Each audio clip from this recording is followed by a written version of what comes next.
નમસ્કાર વિદ્યાર્થી મિત્રો, ધોરણ 9 વિજ્ઞાન વિષયનો 12મો પાઠ ધ્વનિ એટલે કે સાઉન્ડના તાસ નંબર 1 માં આપ સર્વ વિદ્યાર્થી મિત્રોનું હાર્દિક સ્વાગત છે। તો આ પાઠ ખૂબ રસપ્રદ છે।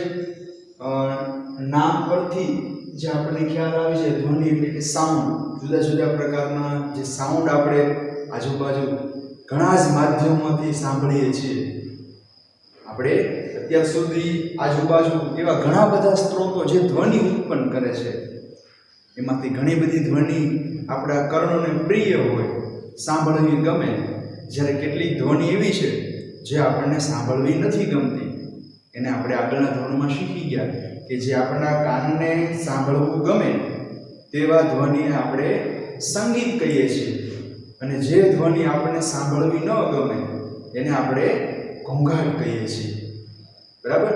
કોઈ રેડિયો છે, ટેલિવિઝન છે, સરસ મજાનું મ્યુઝિક વાગતું હોય, પક્ષીઓનો કિલકિલાટ, આ બધા સંગીત આપણે કહીએ છીએ। એટલે કે આપણા કાનને ગમે એ ધ્વનિ સાંભળવો ગમે। જ્યારે કેટલાક ટ્રાફિકમાં વાહનોનો અવાજ, વાહનોના હોર્નનો અવાજ, ખૂબ ઝડપથી રેલગાડી પસાર થાય તો એના પાટાના ખડખડાટનો અવાજ, કોઈ વિમાન ટેક ઓફ થાય છે અથવા તો લેન્ડ થાય છે, ઉતરે છે અથવા તો ચઢે, એ દરમિયાનનો અવાજ છે એ આપણા કાનને ગમે નહીં અને આપણે ઘોંઘાટ કહીએ છીએ। તો એવા તો ઘણા બધા પ્રકારના ધ્વનિ આપણે રોજબરોજમાં સાંભળતા હોઈએ, જેમ કે ટેલિવિઝન, રેડિયો, પછી મોટા મોટા મશીનરીનો અવાજ, વાહનોનો અવાજ, ફેક્ટરીનો અવાજ, ઘરઘંટીનો અવાજ, પંખો ફરે તો એનો અવાજ, પવનની ઝડપનો અવાજ, પક્ષીઓનો અવાજ, પ્રાણીઓનો અવાજ અને જુદા જુદા માણસોનો અવાજ, આ બધું આપણે દિવસ દરમિયાન ઘણીવાર સાંભળતા હોઈએ છીએ, એને આપણે ધ્વનિ કહીએ છીએ। તો આ ધ્વનિ એ ખરેખર ઉર્જાનું એક સ્વરૂપ છે। આપણે આની પહેલા પાઠ નંબર 11 કાર્ય અને ઉર્જામાં શીખી ગયા, એમ આ ધ્વનિ એ એક ઉર્જાનું સ્વરૂપ છે। જ્યારે ઉર્જાનું રૂપાંતરણ થતું હોય અથવા તો ઉર્જા રૂપ બદલતી હોય ત્યારે ધ્વનિ ઉત્પન્ન થાય છે। આપણે આગળના પાઠમાં યાંત્રિક ઉર્જા અને ઉર્જા સંરક્ષણનો નિયમ પણ શીખી ગયા, તમને યાદ હશે। એ નિયમ કેવો હતો કે જ્યારે ઉર્જાનું એક સ્વરૂપમાંથી બીજા સ્વરૂપમાં રૂપાંતર થાય છે ત્યારે નવી ઉર્જાનું સર્જન થતું નથી કે ઉર્જાનો નાશ થતો નથી, ફક્ત ઉર્જા એક સ્વરૂપમાંથી બીજા સ્વરૂપમાં બદલાય છે। એટલે કે તંત્રની કુલ ઉર્જા અસર રહે। એમાં ધ્વનિ એટલે કે સાઉન્ડ એ એક પ્રકારની ઉર્જાનું સ્વરૂપ છે। આપણે સરળ રીતે શીખીએ તો તમે કોઈ કાર્ય કરો તો તાળી પાડો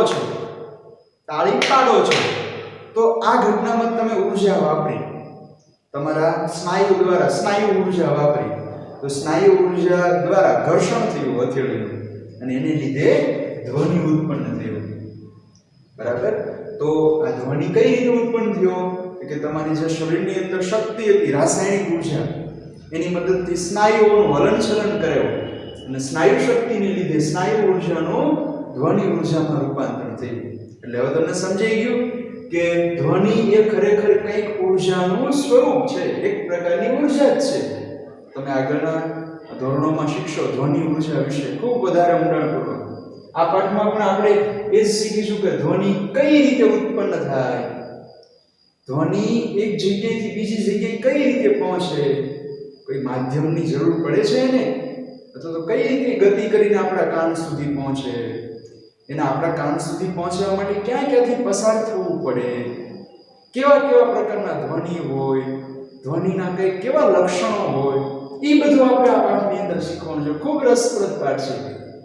ધ્વનિ ઉત્પન્ન કરવા માટે આપણે કંઈક ઉર્જાની જરૂર પડે અને ઉર્જા વગર ધ્વનિ ઉત્પન્ન થાય નહીં। તમે વિચારો, તમે ઉર્જા ન વાપરો, તાળી પાડવા માટે ઉર્જા ન વાપરો તો શું ધ્વનિ ઉત્પન્ન થવાનો? કોઈ પણ ઉદાહરણ લઈ લે, એમાં એક પ્રકારની ઉર્જાનો ઉપયોગ ન થાય તો શું ઉર્જા વગર ધ્વનિ ઉત્પન્ન થાય ખરો? પવન છે એ ગતિ જ ન કરે તો ગતિ ઉર્જાનું કઈ ધ્વનિ ઉર્જામાં રૂપાંતરણ થવાનું? વાહનનો કાર્ય જ ન કરે, બરાબર? તો એમાં ઉર્જાનું રૂપાંતરણ થવાનું અથવા તો ધ્વનિનું રૂપાંતરણ થશે, ધ્વનિ ઉદ્ભવશે? ના, ઉર્જા જ્યારે સ્વરૂપ બદલે ત્યારે જ ધ્વનિ ઉત્પન્ન થાય. એટલે એક વિધાન યાદ રાખી લેજો કે ધ્વનિ એ ઉર્જાનું સ્વરૂપ છે. જ્યારે ઉર્જાના સ્વરૂપો બદલે રૂપાંતરણ થાય ત્યારે ધ્વનિ ઉત્પન્ન થાય છે. બરાબર? આપણે આગળ વધારે શીખશું કે ધ્વનિ ઉત્પન્ન થવા પાછળનું મુખ્ય કારણ શું. તો કોઈ પદાર્થ કંપન કરે, આગળ શીખશું. તો છે આગળ કે કંપન એટલે શું, તો એમાં આપણે વધારે શીખશું કે ધ્વનિ કઈ રીતે શા માટે ઉદ્ભવે. તો પ્રસ્તાવના ખૂબ સરળ કે ધ્વનિ એ ઉર્જાનું સ્વરૂપ છે. ઉર્જાના રૂપાંતરણ દરમિયાન ઉત્પન્ન થાય છે. હવે પછીનો મુખ્ય મુદ્દો 12.1 નંબરનો મુદ્દો છે કે ધ્વનિનું ઉત્પાદન, રિપ્રોડક્શન ઓફ સાઉન્ડ. એટલે કે ધ્વનિનું ઉત્પાદન કઈ રીતે થાય, ધ્વનિ કઈ રીતે ઉત્પન્ન થાય એ સમજાવવા માટે આપણે પાઠ્યપુસ્તકમાં એક સરસ મજાની પ્રવૃત્તિ આપેલી છે. પ્રવૃત્તિ 12.1 આપણે જોઈએ. એ પ્રવૃત્તિની અંદર તમને શું કીધું છે, તો પ્રવૃત્તિમાં આપણને એક ધ્વનિ સીપીઓ લેવાનું કીધું. ધ્વનિ સીપીઓ અથવા તો આપણા ઘરે જે રોટલી શેકવા માટેનો સીપીઓ છે એ પણ તમે લઈ શકો. પાઠ્યપુસ્તકમાં આકૃતિ આપી છે ધ્વનિ સીપિયાની. તમે આ રીતનો સીપિયો છે અને તમે ધ્વનિ સીપિયા તરીકે લઈ શકો. હવે એ ધ્વનિ સીપિયાને કોઈ સાંભળાનો પટ્ટો હોય એના ઉપર તમારે જોર દઈને આ એક ભુજા છે અથડાવવાની છે. જોર દઈને અથડાવશો એટલે એની આ ભુજા છે એમાં કંપન થશે. તમને ખ્યાલ છે, કોઈ ધાતુનો સળિયો છે એને જોરદાર ફટકો લગાવવાની છે તો એમાં ધ્રુજારી આવે સળિયામાં. એમ આ ધ્વનિ સીપિયા છે એને ચામડાના પટ્ટા પર જોરથી અથડાવે છે તો એની આ ભુજાઓ કંપન કરશે. તમને ખ્યાલ આવે છે? હવે એને અથડાવીને તમે કાનની નજીક લઈ જાઓ તો આપણને ધ્રુજારી સંભળાય છે. આવું તમે અનુભવ્યું હશે ઘરે ઘણીવાર કે એને જોરથી અથડાવીને કાનની નજીક લઈ જાઓ સીપિયાને તો આપણને કંઈક ધ્રુજારી સંભળાય. અને એને જો ધીમેથી આમ સ્પર્શ કરવામાં આવે, ધ્રુજતા ભાગને સ્પર્શ કરો તો તમને ધ્રુજારીનો અનુભવ થશે કે સીપિયાના આ ભાગે, આ ભુજાએ ધ્રુજારી ઉત્પન્ન થઈ, કંપન ઉત્પન્ન થયા માટે આપણે ધ્વનિ સાંભળ્યા. તો કોઈ પણ વસ્તુ જે કંપન કરતી હોય એ ધ્વનિ ઉત્પન્ન કરી શકે. આ જે ધ્વનિ સીપિયા આપણે અન્ય રીતે પણ પ્રવૃત્તિમાં સમજાવ્યું છે કે સૌપ્રથમ તમારે કોઈ આધાર, દ્રઢ આધાર લેવાનો, એની સાથે એક દોરી બાંધવાની અને દોરીના એક છેડે જે ટેબલ ટેનિસનો હળવો બોલ આવે. તમને ખ્યાલ છે ટેબલ ટેનિસમાં ખૂબ નાનો બોલ હોય કદમાં અને એનું દળ પણ ખૂબ ઓછું હોય. એવો નાનો દડો લઈ અને એની ફરતે તમારે દોરી વીંટવી દેવાની છે. બરાબર? અથવા તો સોયની મદદથી તમે દોરી સળંગ બાંધીને બીજા છેડે ગાંઠ વાળી દેવાની. એ રીતે એક લટકાવવાનો બોલ, ટેબલ ટેનિસ અથવા તો પ્લાસ્ટિકનો દડો નાનો હોય એ લટકાવી શકો. હવે જે આ ધ્વનિ સીપીઓ છે એને ખૂબ જોરથી ચામડાના પટ્ટા પર ઠપકારો એટલે આમાં કંપન ઉત્પન્ન થાય સીપિયામાં. અને એને તમે અહીંથી આની નજીક લઈ જાઓ અથવા તો સહેજ સ્પર્શ કરાવો તો શું થાય, આ જે દડો દોરી સાથે બાંધેલો હતો એ દડો ગતિમાં આવે. એટલે કે આ મૂળ સ્થાન છોડીને એ અહીંયા ક્યાંક ગતિ કરતો કરતો અહીંયા પહોંચશે. એટલે કે મૂળ સ્થાન બદલી અને કંઈક આવું થશે. એટલે કે સીપીઓ આની નજીક લઈ જતા અને સહેજ એવો તમે સ્પર્શ કરાવો તો શું થાય કે ભાઈ જ્યારે સીપિયાને તમે અથડાવો હોય તેની પાસે કંપનો હોય. શું હોય? કંપનો. અને કંપનો આ દડા માટે ગતિ કરાવે. શું કરાવે? દડાને ગતિ કરાવે, ધક્કો લગાવે. એટલે કે ધ્વનિ ઉર્જાનો અહીંયા શેમાં રૂપાંતર થયું? ગતિ ઉર્જામાં. કોઈ વસ્તુ ગતિ કરે તો ધ્વનિ ઉર્જામાં રૂપાંતર થાય. અને ધ્વનિ ઉર્જા એ કોઈ પદાર્થને આપવામાં આવે તો એ પદાર્થ પાછો પોતે ગતિ ઉર્જામાં ફેરફાર થાય. એટલે જો ઉર્જા સંરક્ષણના નિયમનું પાલન થયું. ઉર્જા સંરક્ષણનો નિયમ શું કહેતો હતો કે ઉર્જાનું એક સ્વરૂપ બદલીને બીજું સ્વરૂપ ધારણ થાય. ઉર્જા નષ્ટ ન થઈ જાય, ફક્ત સ્વરૂપ બદલે. તો તમે અહીંયા સીપિયાને ચામડાના પટ્ટા સાથે અથડાવી અને દડાની નજીક લઈ ગયા એટલે ધ્વનિ ઉર્જાને લીધે તમે આને ફટકારતા નથી. સીપિયાથી આપણે આને મારવાનો નથી દડાને, પણ જેવો તમે સીપિયો, ધ્રુજારી વાળો સીપિયો દડાના આ ભાગને સ્પર્શ કરાવશો એટલે ધ્વનિ ઉર્જાને લીધે પદાર્થ પોતે ઊર્જા મેળવશે અને ગતિ કરશે, એટલે કે આ સ્થાનેથી સેજ આ બાજુ ગતિ કરશે. તો અહીંયા ઊર્જા સંરક્ષણના નિયમનું પાલન થાય છે.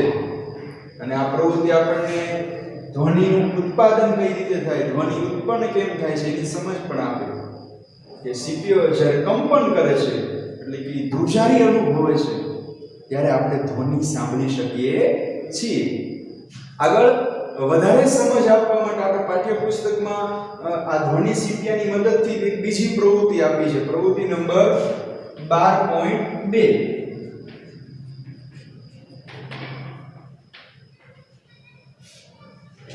આ પ્રવૃત્તિની અંદર તમારે ધ્વનિ સીપિયો લેવાનો છે, ચામડાનો પટ્ટો લેવાનો છે આપણે ધ્વનિ સીપિયાને કંપન કરાવવા માટે, અને કા બીકર લેવાનું છે, પાણીથી એની ઉપરની સપાટી સુધી પાણી ભરે એવું બીકર લેવાનું, અથવા તો ગ્લાસ પણ લઈ શકો. તમે આકૃતિમાં જોઈ શકો છો, પાઠ્યપુસ્તકમાં પણ આકૃતિ આપી છે એ પ્રમાણે એક ગ્લાસ લેવાનો, પાણી છે ઉપરની કિનારી સુધી ભરેલું હોય એ રીતના.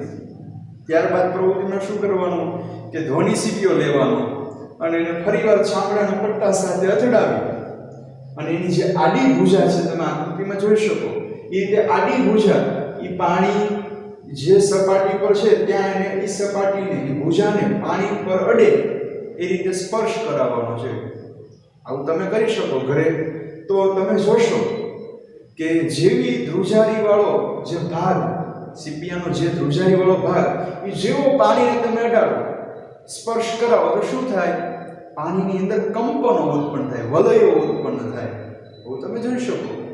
હવે પેલા આપણે એક ભુજા ત્રાંસી અડાડી, હવે ફરીવાર સીપિયાને ચામડાના કટકા સાથે અથડાવી અને ફરીવાર એની બે ભુજા છે બીજી આકૃતિમાં જોઈ પ્રમાણે બે ભુજા જો ડુબાડવામાં આવે તો શું થાય, તો કે પહેલા તમે એક જ ભુજા અડાડી હતી, ત્રાંસી ભુજા, તો એમાં નાના કંપનો ઉત્પન્ન થતા, પાણીના વલયો ઓછા ઉત્પન્ન થયા હતા. અને જેવી તમે બે ભુજા ડુબાડો તો બે ભુજાના કંપનો અલગ અલગ હોવાના. જે આ બાજુની ભુજામાં કંઈક કંપનો થતા હોય એ પોતે પાણીને ગોળ ગોળ વલય સ્વરૂપે ફેરવે, એ જ રીતે આ બાજુની ભુજા પણ પાણીને ગોળ ગોળ ફેરવે, એટલે બે ગોળ ગોળ પાણીને ફેરવે એટલે એ બે વલયો અથડાય, અંદર પાણીને અંદર વલયો અથડાય અને અથડામણ થવાથી પાણી ઉછળે અને ગ્લાસની બહાર પણ આવી શકે. એટલે બીજી આકૃતિમાં જ્યારે બે ભુજા ડુબાડવામાં આવે ત્યારે બંને ભુજાના સ્વતંત્ર વલયો અંદર ગ્લાસની અંદર ઉત્પન્ન થાય અને વલયો અથડાય એટલે પાણીની સપાટી ઉપર છે જેવો ઉછાળો આવે, એટલે કે પાણી થોડું ઉછળે અને થોડા પ્રમાણમાં બહાર પણ આવી શકે. જ્યારે પહેલી ઘટનાની અંદર પાણીની અંદર હળવા વલય ઉત્પન્ન થાય એટલે કે પાણીની અંદર વમળ ઉત્પન્ન થશે, પાણી બહાર આવશે નહીં. તો જ્યારે બે ભુજા ડૂબાડો ત્યારે વધારે ધ્વનિ છે એની અંદર ગતિ ઊર્જા સ્વરૂપે આવે અને પાણી વધારે ગતિમાં આવે એટલે ઉછળે. તો ત્યાં પણ ધ્વનિ ઉત્પન્ન થયો આ બીજી પ્રવૃત્તિમાં. બરાબર. તો જે કંપન છે, જેમ કંપન વધારે, જો એ પ્રવૃત્તિ આપણને એ દર્શાવે કે પેલા એક ભુજા તમે પાણીને સ્પર્શ કરાયો તો કંપન ઓછા હતા એટલે પાણી ઓછું ગતિમાં આવ્યું. જ્યારે તમે ચામડાના પટ્ટા સાથે અથડાવીને બે ભુજા ડૂબાડો તો કંપન વધુ હતા એટલે પાણી વધારે ગતિમાં આવ્યું, કારણ કે એની પાસે ઊર્જા વધારે હતી. એટલે જેમ કંપન વધુ એમ ધ્વનિ મોટો. બરાબર. જો મોટા મોટા વાહનો છે એની અંદર મોટા મોટા હોર્ન કે એનો જે અવાજ આવે એનું કારણ એની ઊર્જા વધારે છે, એ વધારે ઝડપથી કંપનો કરતા હશે એટલે એની ઊર્જા વધુ. તમે નાનો સીપીઓ લ્યો અને એને કાન પાસે લઈ જાઓ, ધીમેથી અથડાવી, કંપન ઓછા થાય, ધ્વનિ ઓછો સંભળાય. એ સીપીઓને તમે જોરથી ચામડાના પટ્ટા સાથે અથડાવીને લઈ જાઓ તો ધ્રુજારી વધારે થાય ને. એવું તો જેમ કંપન ઓછા એમ ધ્વનિ ઓછો, જેમ કંપન વધારે એમ ધ્વનિ મોટો. એટલે જેમ કંપન થાય એને આધારે ધ્વનિનું ઉત્પાદન થાય, અને જેમ કંપન ઓછા એમ ધ્વનિ ઓછો હોય, અને જેમ કંપન વધારે એમ ધ્વનિ મોટો હોય. એટલે આ વિધાન તમે યાદ રાખજો. આપણે નોંધીએ કે જેમ કંપનો ઓછા તેમ ધ્વનિ મૃદુ અથવા તો નાનો એમ પણ કહી શકીએ. બરાબર. તેમ ધ્વનિ મૃદુ કહેવાય. અને જેમ કંપનો મોટા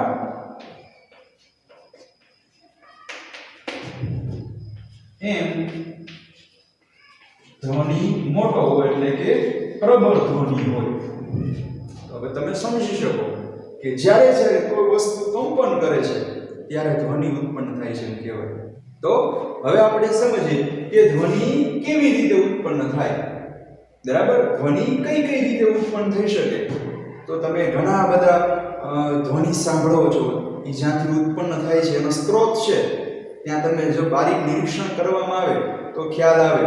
તો એક તો ઘર્ષણથી, કોઈ ડાળી છે કોઈ સપાટી સાથે ઘસાતી હોય તો ના અવાજ આવે. તમે તે શિયાળાની અંદર તમને શિક્ષક કસરત કરાવે કે ચાલો હથેળી ઘસો, તો જ્યારે તમે હથેળી ઘસો તો ઘર્ષણને લીધે શું થાય છે? અવાજ ઉત્પન્ન થાય. પછી બે વસ્તુ અથડાવવાથી ઘર્ષણ ઉત્પન્ન થાય. કોઈ વસ્તુની સપાટીને ખોતરો તમે, તો ખોતરવાથી કોઈ લાકડાની સપાટી પર અથવા તો બોર્ડ પર તમે ખોતરો તો ખોતરવાથી અવાજ ઉત્પન્ન થાય. કોઈ પવનની લહેર, પવન ફૂંકો તો પણ અવાજ ઉત્પન્ન થાય. તો ઘણા બધા માધ્યમો દ્વારા ઘણી બધી રીતે ધ્વનિ ઉત્પન્ન થાય. ઘર્ષણથી, હવાની ગતિથી, ખોતરવાથી, હાથ વસ્તુ અથડાવવાથી, ઘણી બધી રીતે આ ધ્વનિ ઉત્પન્ન થાય છે.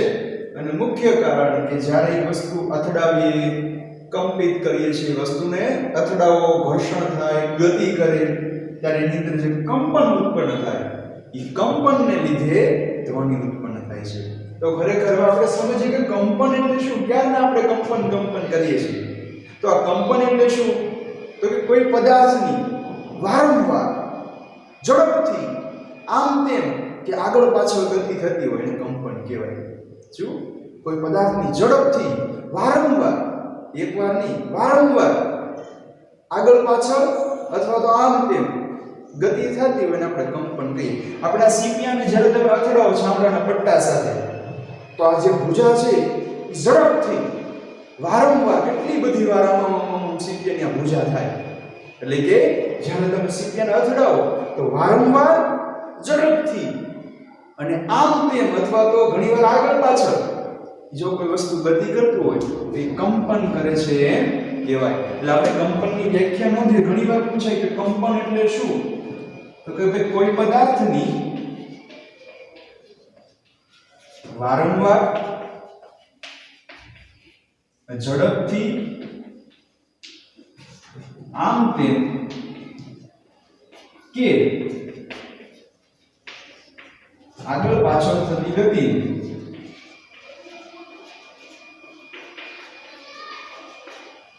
કંપન કહે છે.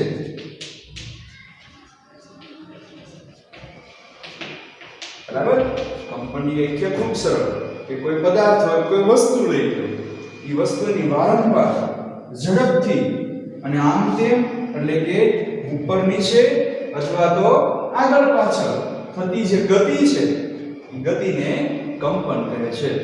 તમે જ્યારે જોરથી વારંવાર હાથને આ રીતે અથડાવો, વારંવાર અને જેમ ઝડપથી અથડાવો એમ ધ્વનિ વધારે ઉત્પન્ન થાય. બરાબર, એટલે કે આ ક્રિયા જેમ ઝડપી થતી હોય, વારંવાર થતી હોય, આગળ પાછળ ખૂબ ઝડપથી ગતિ થતી હોય તો કંપન બહુ મોટા ઉત્પન્ન થાય. અને કંપન મોટા ઉત્પન્ન થાય એમ ધ્વનિ પ્રબળ હોય, ધ્વનિ મોટો હોય. તો હવે આપણે કંપન વિશે ખ્યાલ આવી ગયો. તો જ્યારે કંપનો થાય ત્યારે ધ્વનિ ઉત્પન્ન થાય છે. કંપન એટલે શું સમજ્યા? હવે આગળ આપણને આ પુસ્તકમાં આપ્યું છે કે મનુષ્યની અંદર અને પક્ષીઓમાં જુદા જુદા પ્રકારના ધ્વનિઓ નીકળે છે. આપણે જે બોલીએ છીએ, ગીત ગાઈએ છીએ, બૂમ બરાડા પાડીએ છીએ, આ બધામાં જે ધ્વનિ ઉત્પન્ન થાય એનું કારણ શું? તો મનુષ્યની અંદર જે માણસ છે એની અંદર વાક તંતુઓ આવેલા હોય. ગળાની અંદર જે સ્વર પેટી છે એ સ્વર પેટીમાં વાક તંતુઓ આવેલા હોય. એ વાક તંતુઓનું સતત વારંવાર કંપન થયા કરે. કંપનની વ્યાખ્યા પ્રમાણે વારંવાર એ વાક તંતુઓ છે ગતિ કરે, એને લીધે આપણા સ્વર પેટીમાંથી અવાજ નીકળે અને એને લીધે આપણે બોલી શકીએ છીએ.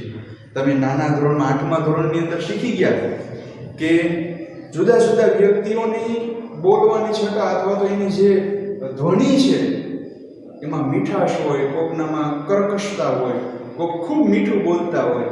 કોઈ વધારે ઘેરું બોલતા હોય, એનું કારણ શું એ તમે શીખી ગયા કે જેના સ્વર તંતુની લંબાઈ વધારે હોય, સ્વર તંતુ એટલે કે વાક તંતુ એની લંબાઈ વધારે હોય એમ એનો અવાજ ઘેરો, બરાબર? અને જેમ સ્વર તંતુની લંબાઈ ટૂંકી હોય એમ એનો અવાજ તીણો મીઠો અવાજ હોય. અને આપણે એવું પણ શીખી ગયા 8મા ધોરણમાં કે સ્ત્રીઓ છે એની અંદર વાક તંતુ સ્વર તંતુની લંબાઈ ઓછી હોય, એટલે સ્ત્રીનો અવાજ તીણો હોય પુરુષની સાપેક્ષમાં, અને પુરુષની અંદર વાક તંતુ એટલે કે સ્વર તંતુની લંબાઈ વધારે હોય એટલે પુરુષનો અવાજ સ્ત્રીના અવાજની સરખામણીમાં થોડો ઘેરો હોય. તો આ મનુષ્ય જે બોલે છે એમાંથી જે ધ્વનિ નીકળે મુખમાંથી એની પાછળ જવાબદાર છે વાક તંતુ, તો આપણા સ્વર પેટીમાં આવેલ સ્વર તંતુ, એને લીધે આપણે બોલી શકીએ છીએ. પછી પક્ષીઓની અંદર પણ આ જ રીતે સ્વર પેટી આવેલી હોય છે. તમે પાઠ નંબર 7 સજીવોમાં વિવિધતાની અંદર શીખી ગયા કે પક્ષીઓના ગળામાં પણ સ્વર પેટીઓ એટલે પોતે બોલી શકે છે, અને પક્ષીઓના અન્ય અંગો પણ અવાજ ઉત્પન્ન કરે, જેમ કે પક્ષીઓની પાંખો. તમે જુઓ તો પક્ષીઓ છે એ ખૂબ ઝડપથી ઉડતા હોય, આપણે ચકલી છે અથવા અન્ય પક્ષીઓ જો તો પક્ષીઓની પાંખો સેકન્ડના અમુક ભાગમાં કેટલી બધી વાર કબૂતર પાંખો ફફડાવે એટલે ધ્વનિ ઉત્પન્ન થાય. એ જ રીતે તમે માખીમાં જુઓ તો માખી જે ગણગણે છે ખરેખર પોતાના મોઢેથી મુખેથી અવાજ નથી કાઢતી, પણ એના જે પાંખો હોય છે એ પાંખો ખૂબ ઝડપથી અને વારંવાર આગળ પાછળ ગતિ કરે એટલે પાંખોમાં જે કંપનો ઉત્પન્ન થાય એનો ધ્વનિ આપણને સાંભળવા મળે. એ જ રીતે મધમાખી હોય, કોઈ પણ નાની માખી લઈ લો, એના જે અવાજ સંભળાય છે એના મુખના નથી હોતા પણ એની પાંખોના ફડફડાટના હોય છે. અને મોટા ભાગના પક્ષીઓ છે એની અંદર સ્વર પેટી આવેલી હોય એટલે એનાથી જુદા જુદા ભાતના અવાજો કાઢે છે, બરાબર? તો પક્ષીઓ અને મનુષ્ય કઈ રીતે ધ્વનિ ઉત્પન્ન કરે છે આપણને ખ્યાલ આવી ગયો. હવે આગળ પાઠ્યપુસ્તકમાં એક અન્ય પ્રવૃત્તિ 12.3 આપેલી છે, જેની અંદર આપણે રોજિંદા જીવનમાં જે સંગીતના સાધનો છે, જુદા જુદા વાદ્યો, એની તમારે યાદી બનાવવાની છે અને એ કઈ રીતે ધ્વનિ ઉત્પન્ન કરે છે એના વિશેની ચર્ચા એમાં કરી છે કે તમારા મિત્રો સાથે સંગીતના જુદા જુદા વાદ્યો છે, સાધનો, વાજિંત્રો, એની યાદી બનાવવાની છે અને એનો કયો ભાગ ધ્વનિ ઉત્પન્ન કરે છે એના વિશે આપણે વાત કરવાની છે. તો એ પ્રવૃત્તિ 12.3 જોઈએ. એમાંના મુખ્યત્વે વાદ્યોના 3 પ્રકાર પડે છે. એક પ્રકાર છે તંતુ વાદ્ય. શું? તંતુ વાદ્ય એટલે કે એમાં તમે એના તાર આવે એ તારને કંપન કરાવીને જે સાધન આપણે વાપરીએ છીએ, વાદ્ય વગાડીએ છીએ, એને તંતુ વાદ્ય કહેવાય. તમે એના ઉદાહરણો ઘણા બધા આપી શકો તંતુ વાદ્યના, જેમ કે ગિટાર, વાયોલિન, સિતાર, રામસાગર, ઘણા બધા કે જેની અંદર એની જે વીણા આવે છે, વીણા એનો તાર છે એને ઝણઝણાવીને એટલે કે એને કંપન કરાવીને જે વાજિંત્ર વગાડી એને તંતુ વાદ્ય કહેવાય. તો ઘણા બધા અન્ય ઉદાહરણો તમે વિચારી શકો. તો એ સાધન છે, એ વાદ્ય છે, યંત્ર, એનો કયો ભાગ ધ્વનિ ઉત્પન્ન કરે? પ્રશ્ન આવો પૂછે કે ભાઈ ગિટાર છે, વાયોલિન, તંતુ વાદ્ય કોઈ પણ હોય, એનો કયો ભાગ ધ્વનિ ઉત્પન્ન કરે? તો કે ભાઈ એનો ખેંચાયેલો જે તાર હોય એ તાર ધ્વનિ ઉત્પન્ન કરે છે અને તમે કંપન કરાવો. આપણે રબરની રિંગમાં પણ જોયું છે, પુસ્તકમાં આગળ સમજ આપી છે કે કોઈ રબર રિંગ છે ને ખેંચીને તમે કંપન કરાવો, એ રબરની રિંગને ખલેલ પહોંચાડો એટલે પણ એમાં પણ ધ્રુજારી ઉત્પન્ન થાય અને એનો પણ અવાજ સાંભળવા મળે. એમ જેમાં તારની મદદથી તારને ઝણઝણાવીને અથવા તો કંપન કરાવીને જે વાદ્ય વાપરવામાં આવે એને તંતુ વાદ્ય કહેવાય. બીજા પ્રકારના આવે છે વાત વાદ્ય. આવે શું? વાત વાદ્ય એટલે કે જેમાં વાત એટલે પવન, આપણે વાત વિનિમય કહીએ, બરાબર? એટલે કે પવનની અવરજવર, પવનને અવરજવર કરાવીને જે વાદ્ય વગાડવામાં આવે, વાજિંત્ર, એને વાત વાદ્ય કહેવાય. જેમ કે વાંસળી, એમાં તમે પવન ફૂંકો એની અંદર સ્તંભ આવે હવાનો, એ એ હવાને જુદા જુદા સ્તંભમાંથી પસાર કરી એટલે સરસ મજાનો મીઠો અવાજ આવે. એટલે કે પવન ફૂંકીને શરણાઈ છે, મૃદંગ છે, બરાબર, કે જેમાં પવન ફૂંકીને જેને વગાડવામાં આવે, હાર્મોનિયમ છે, આ બધા વાદ્યોમાં આવે. આપણે કેટલાક નામ જોઈએ: વાંસળી, શરણાઈ, હાર્મોનિયમ, આ બધા વાદ્યો છે. અને એ જ રીતે ત્રીજા પ્રકારનો આવે એ છે આઘાત વાદ્ય. એટલે કે આઘાત આપીને એની ઉપરની સપાટીને પછાડીને આપણે અવાજ ઉત્પન્ન કરી શકીએ. જેમ કે ઢોલ, નગારો, તબલા, આ બધા છે એ આઘાત વાદ્યો આવે. એની જે ઉપરનો જે સાંભળાનો પટ્ટો આવે, સાંભળું આવે, એને તમે આઘાત આપો એટલે સાંભળું ઝડપથી કંપન કરે અને એ પોતે ધ્વનિ ઉત્પન્ન કરે. એટલે જે તબલા, એ લખીએ કેટલાક નામ: તબલા, નગારો, ઢોલ, આ બધા છે એને આઘાત આપીને, મારીને, પછાડીને આપણે એમાંથી ધ્વનિ ઉત્પન્ન કરી શકીએ. તો આવા અન્ય ઘણા બધા સાધનો છે એ તમે તમારા મિત્રોની સાથે ચર્ચા કરીને એના નામ લખી અને યાદ રાખી શકો. તો આપણે આ પ્રવૃત્તિ પણ ખૂબ રસપ્રદ છે. હવે આગળ ધ્વનિ માધ્યમમાં કઈ રીતે પ્રસરણ પામે, એક જગ્યાએથી બીજી જગ્યાએ કઈ રીતે જાય છે, એના વિશે હવે પછીના તાસમાં શીખીશું.